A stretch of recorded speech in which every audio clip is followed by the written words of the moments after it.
Hello everyone, this is Sunil. Welcome in my YouTube channel Aroda Classes.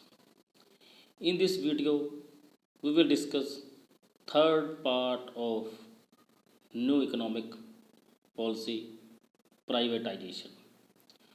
Before this video, we already discussed about the need of new economic policy and liberalization is a necessary point for new economic policy.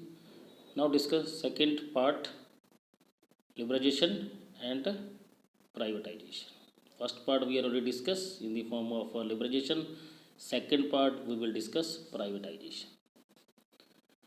Privatisation अगर simple language में कहा जाए कि जहाँ पर government sectors के departments हैं यानी PSUs पब्लिक सेक्टर अंडरटेकिंग है, वहाँ पर प्राइवेट सेक्टर के इन्वॉल्वमेंट को राइज किया जाए ताकि एफिशिएंसी को इंक्रीज किया जाए। इसे क्या बोलते हैं? प्राइवेटाइजेशन बोलते हैं। It mean it is a process of reducing the role of government sector in economic activity of a country is called a privatization. In second form में हम बोल सकते हैं it a process of involvement of private sector where public sector undertaking handle and regulate the department, यानी कि ऐसे department, ऐसे sectors, ऐसे इंडस्ट्रीज जो पहले गवर्नमेंट के अंडर थी, पब्लिक सेक्टर अंडरटेकिंग थी, उन इंडस्ट्रियों के अंदर प्राइवेटेशंस की इन्वॉल्वमेंट को राइज करने की प्रोसेस को प्राइवेटाइजेशन बोलते हैं।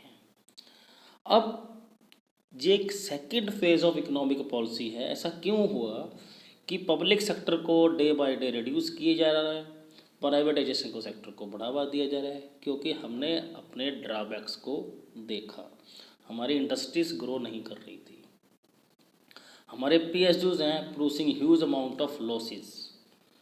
गवर्नमेंट के अंदर पॉलिसीज़ को चेंज करने में डिले हो रहा था due to the political interference, जिस कारण से हमारे जो इकोनॉमिक ग्रोथ है, हमारी जो पर कैपिटा इनकम, वो नेशनल इनकम है, वो टारगेट के अकॉर्डिंग राइज नहीं हो रहे थे। इन चीज़ों को रिमूव करने के लिए और इकोनॉमिक क्राइसिस को कम करने के लिए हमें न्यू इकोनॉमिक पॉलिसी को अपनाना पड़ा, जिसमें हमने पहले लिबरलाइजेशन पढ़ा और आज क्या है, हम प्राइवेटाइजेशन के बारे में डिस्कस करेंगे।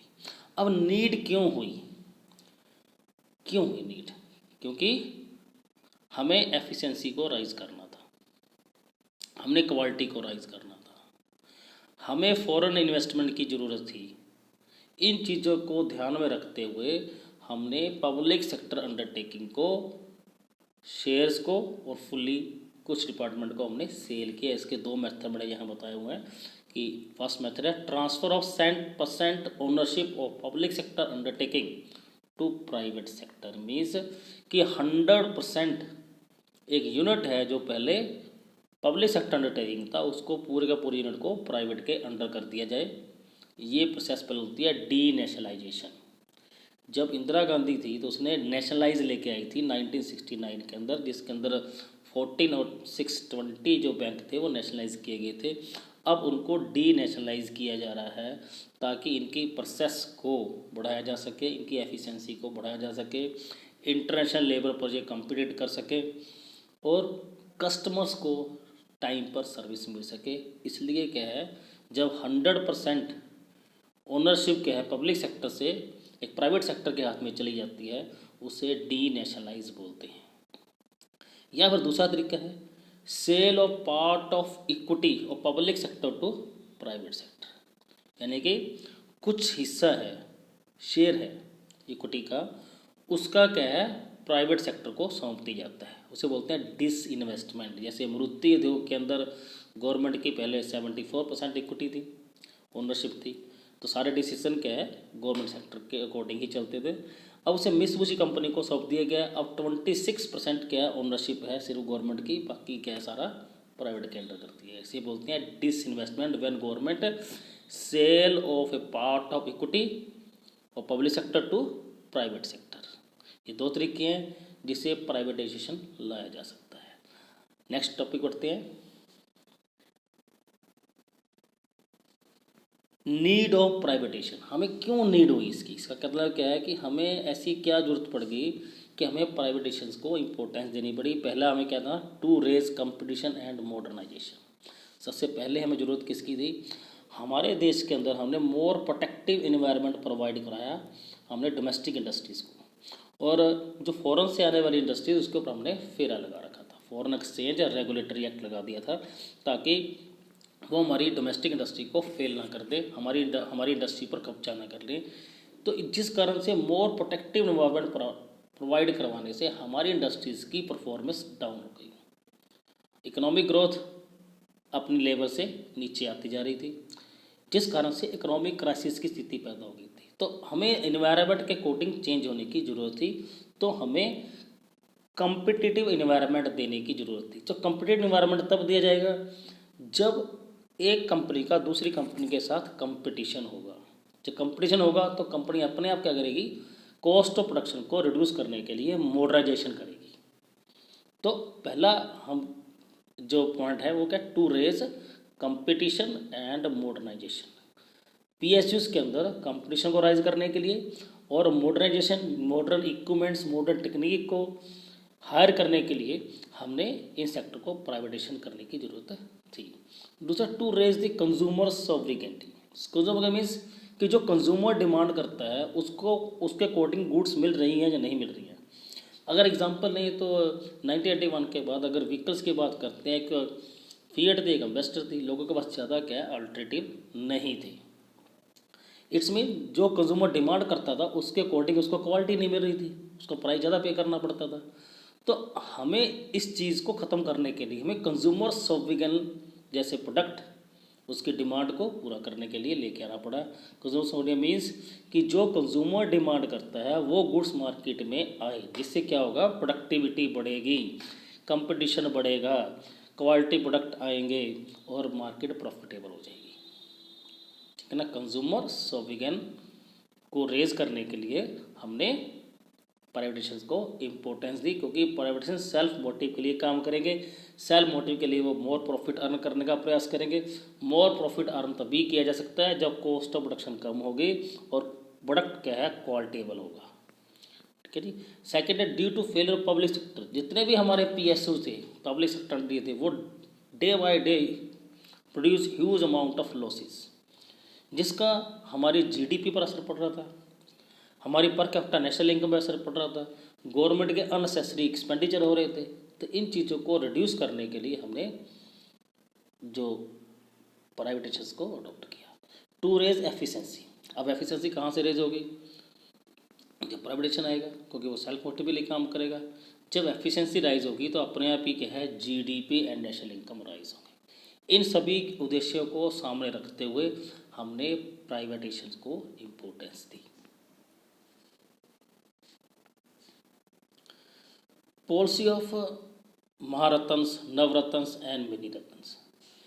बेसिकली ये क्या चीज़ है, पब्लिक सेक्टर को भी कॉम्पिटिटिव बनाना हमारा मोटिव रहा है, पीछे नहीं पड़ लिया। सभी सेक्टरों को एक साथ हम प्राइवेट में नहीं डाल सकते, क्योंकि हमारा सोशल पैटर्न है वो फेल हो जाएगा। Rich become rich, poor become poor. इस सभी चीज़ों को कंट्रोल करने के लिए हमें एक बीच का रास्ता भी निकाला, जिसका नाम रख दिया हमने मिनी रत्न, नवरत्न एंड महारत्न। यानी कि हम ये कहें कि गवर्नमेंट सेक्टर के अंदर भी हमने टेक्नोलॉजी को इम्पोर्टेंस देने के लिए हमने 3 क्या है, एक इंस्ट्रूमेंट यूज़ किए जो राजा महाराजा अपने टाइम पे यूज़ करते थे। इन 2006 के अंदर government introduce policy of Navratna and mini Ratna in public sector undertaking to provide autonomous power. यानी कि कहने का मतलब क्या है, ऑटोनोमियस पावर मीन्स कि जो गवर्नमेंट के वो सेक्टर्स जो प्रॉफिटेबल हैं, जैसे कि Gas Authority of India Limited, Indian Coal Industries, BPL Bharat Petroleum, ये ऐसी इंडस्ट्री जो इंडिया के की PSUs हैं और प्रॉफिट भी अर्न करती हैं। अगर इन जो प्रॉफिटेबल कंपनीज़ हैं उनको एक ऑटोनोमस पावर दे दी जाए, यानी कि गवर्नमेंट के इंटरफेरेंस को कम कर दिया जाए, और ये जो CEO हैं और उनकी मैनेजमेंट है उनको ऑटोनोमस पावर दे दी जाए, ताकि वो अपनी परफॉर्मेंस को, एफिशिएंसी को राइज कर सकें। इसलिए हमने क्या कर दिया, नवरत्न और मिनी रत्न के नाम से हमने एक तो एजेंडास पास किए। मिनी रत्न मतलब जिन कंपनियों की टर्नओवर 100 करोड़ के नियर अबाउट है, 100 करोड़ 100 के नियर अबाउट है, उनको थोड़ी सी ऑटोनॉमस पावर दे दी गई ताकि वो अपने स्वतंत्र डिसीजन ले सकें, ताकि प्रॉफिट को और राइज किया जा सके।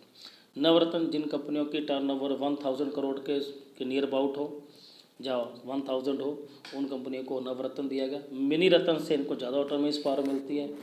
अगर हम बात करते हैं महारत्न की, तो 2017 के नियर अबाउट हमने 2009 के अंदर हमने सेटअप किया था। महारत्न को इंट्रोड्यूस कर दिया जिनकी टर्नओवर 5000 करोड़ से ऊपर है, उनको महारत्न बोला गया। इन जो महारत्न है उनको ज़्यादा पावर देगी। मीन्स मिनी रत्न मतलब ऑटोनॉमस लेस, उससे ज़्यादा ऑटोनॉमस पावर किसके पास है? नवरत्न के पास है।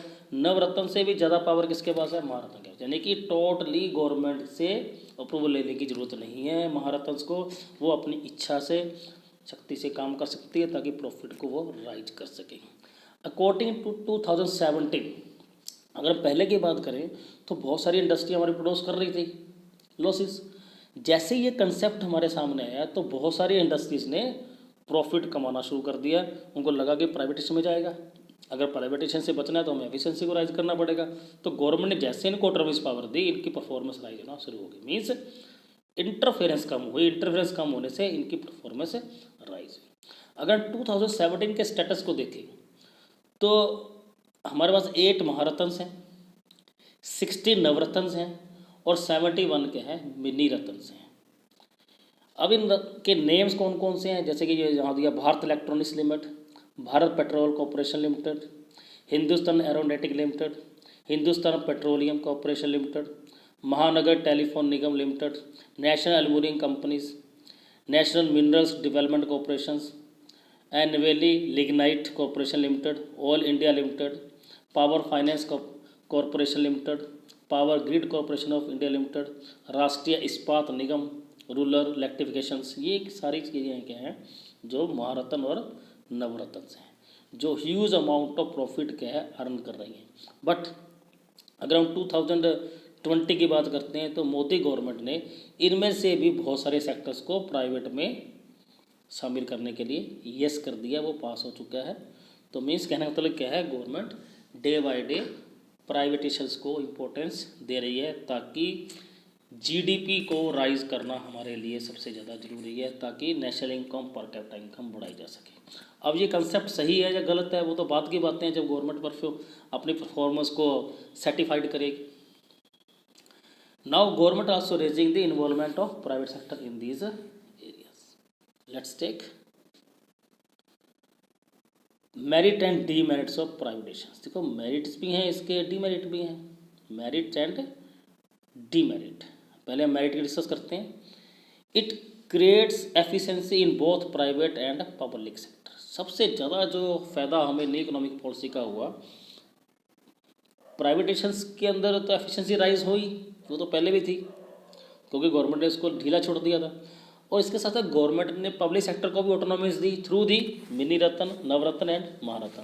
तो दोनों ही सेक्टर्स के अंदर, प्राइवेट एंड पब्लिक सेक्टर के अंदर एफिशिएंसी क्या राइज हुई, जिसका डायरेक्ट इम्पैक्ट पड़ा हमारी जीडीपी के ऊपर। It creates competitive environment for both domestic level international level. पहले हमारे इंटरनेशनल लेवल में इम्पोर्ट ज़्यादा थे, एक्सपोर्ट कम थे। अगर एक्सपोर्ट 10% बढ़ते हैं, इम्पोर्ट हमारे 50% बढ़ जाते थे। लेकिन जैसे ही कॉम्पिटिटिव इन्वायरमेंट तैयार हुआ तो बहुत सारी मल्टीनेशनल कॉर्पोरेशन इंडियन कंपनीज के सामने आई, जैसे कि रिलायंस, MDH मसाले, बहुत सारी कंपनी आई।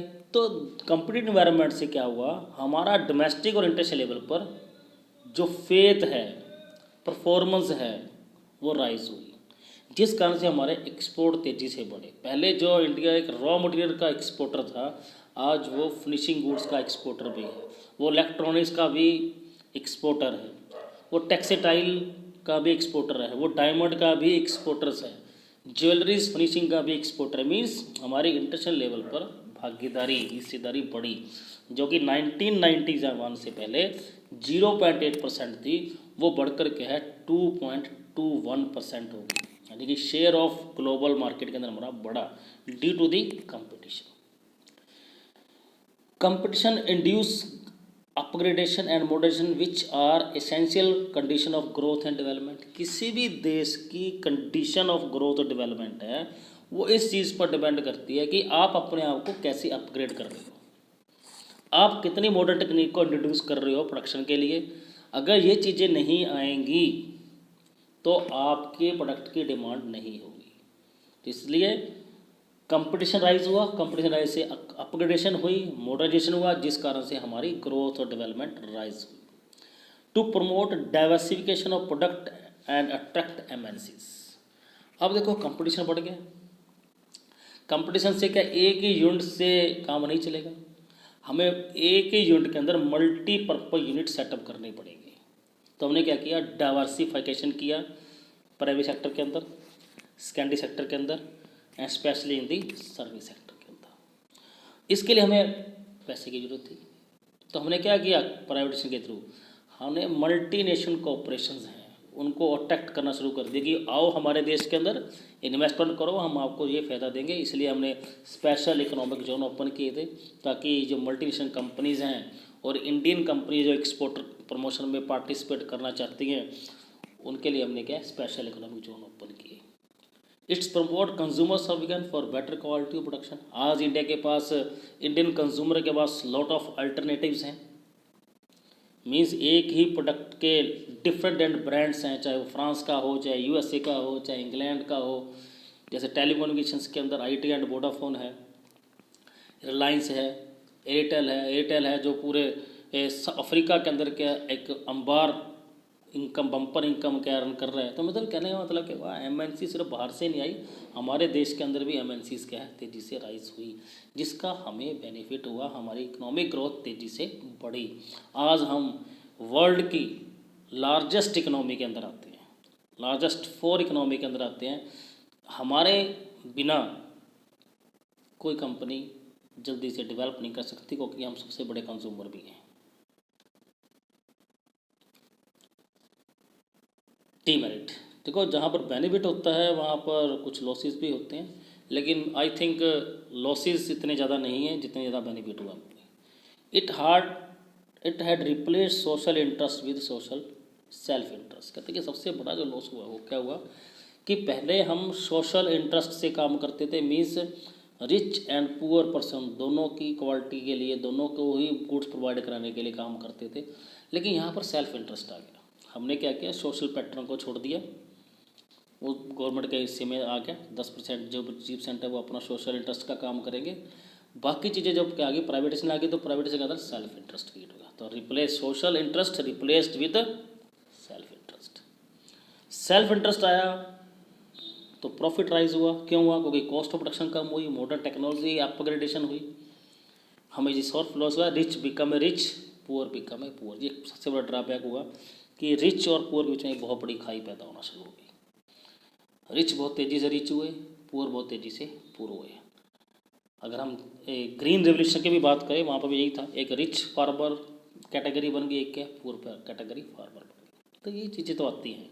जब तक हम कम्पिटिट नहीं करेंगे, जब तक हम एफिशिएंसी राइज नहीं करेंगे, तब तो हम प्रोडक्ट से और मार्केट से दोनों से ही बाहर हो जाएंगे। It increase free play of market force. अब क्या, पहले क्या था, गवर्नमेंट का बर्डन होता था प्राइजेस को डिटरमाइन करने के लिए। अब सारी चीज़ें किस पर आ गई हैं, मार्केट फोर्स पे आ गई हैं। डिमांड और सप्लाई डिसाइड करेगी कि आपने किस प्राइस पर मार्केट को सप्लाई करना है। इससे क्या हुआ, रिच के हाथ में ज़्यादा गुड्स आ गई, पुअर सेक्शन क्या है बाहर हो गया, उनके पास छोटी छोटी कैटेगरीज की गुड्स रह गई हैं, वो अफोर्ड नहीं कर पाएंगे बड़ी गुड्स को। तो इससे क्या हुआ, रिच और पुअर के बीच में गैप क्या तेजी से राइज हुआ। It leads with jobless growth. Growth हुई है no doubt, but jobless growth हुई है। पीछे देखा होगा 10 सालों से जॉब क्रिएशन नहीं हो रहा है, हाथों में लोग डिग्रियाँ लेके घूम रहे हैं लेकिन नौकरी नहीं है। क्योंकि मॉडर्नाइजेशन से, कंप्यूटराइजेशन से इस डिमांड ऑफ लेबर इतनी कम हो गई है कि हर कोई कंपनी चाहती है कि उसका काम रोबोट से हो, कॉस्ट ऑफ प्रोडक्शन कम हो, जिससे क्या हुआ, अनएम्प्लॉयमेंट तेज़ी से राइज हुआ। नो डाउट अनएम्प्लॉयमेंट राइज हुई है, लेकिन गवर्नमेंट की इनएफिशिएंसी से हुई है, not for of the modernisation. अगर गवर्नमेंट सही तरीके से काम करे तो अनएम्प्लॉयमेंट को रिड्यूस करना इजी है। Thank you, have a nice day. If you have any problem directly approach to me.